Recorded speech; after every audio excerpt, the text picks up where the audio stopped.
Crop News, brought to you by the Kansas Soybean Commission. The Soybean Checkoff. It works for everyone. Continuing on now here on Ag AM in Kansas with featured topics at K-State's Research and Extension Annual Conference recently at the university.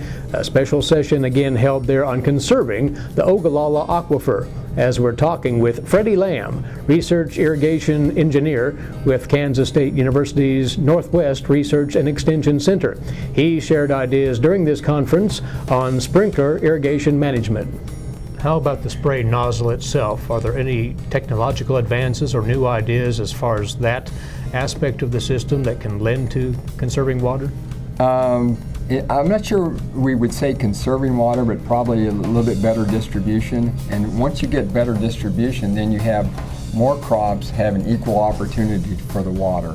And really, that is, if you look back to the definition of LIPA, which was developed in the late 70s, there was 7 guiding principles used on that. And if you look at those principles, all of them really concentrate on each plant having equal opportunity to the water. And when you go away from that, then you're going to have you're either going to have runoff, you're going to have deep percolation, and if you have those existing, that's going to reduce the amount of water that's actually available for crop production. So your yields are going to go down accordingly.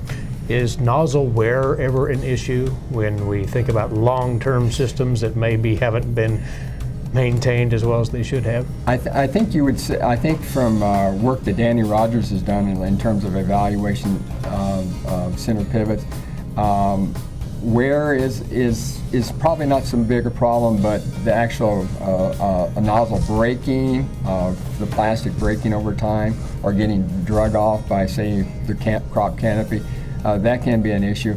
And then when you do that, oftentimes there's not been enough care put back about is the correct nozzle being put back on the system, and then that basically lowers the uniformity once again if you put the wrong nozzle on.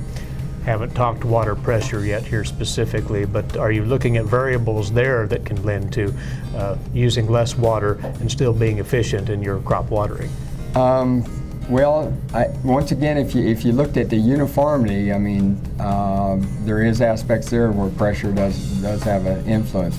And so one of the slides that I showed indicated that if you had unregulated nozzles without pressure regulators, then just small height differences can cause some uneven flows.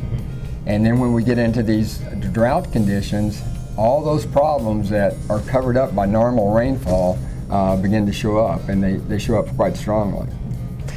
Freddie, as you look ahead to this upcoming season then, coming off of this drought year that afflicted particularly southwest Kansas, but other regions of the state as well, and you talk with irrigators with center pivot systems, suggesting what they might do, what is the first thing they should concentrate on? Well, if they're using these in-canopy systems, which many of them are, I mean, I think they need to have their nozzle spacing at, like I said, no more than twice the crop row spacing. And the reason this is particularly important in a drought situation is, if we think about it, these droughts can be multi-year. And so if it was wrong in 2010 and it was drought conditions, those dry soils under those places where it's not getting adequate distribution, they carry over to the next year and they just get worse. And so it's really important, and they have the opportunity now to make some of these corrections so that they won't exist next year. And that is really the point. Start thinking right now toward next year for if you've got to make amendments in your system or in your approach, such as your scheduling of your watering. This is the time to think that through. That's right. Thanks for your time as always, and good luck with furthering your extensive irrigation research work out at Colby. We always enjoy having you here. Thank you.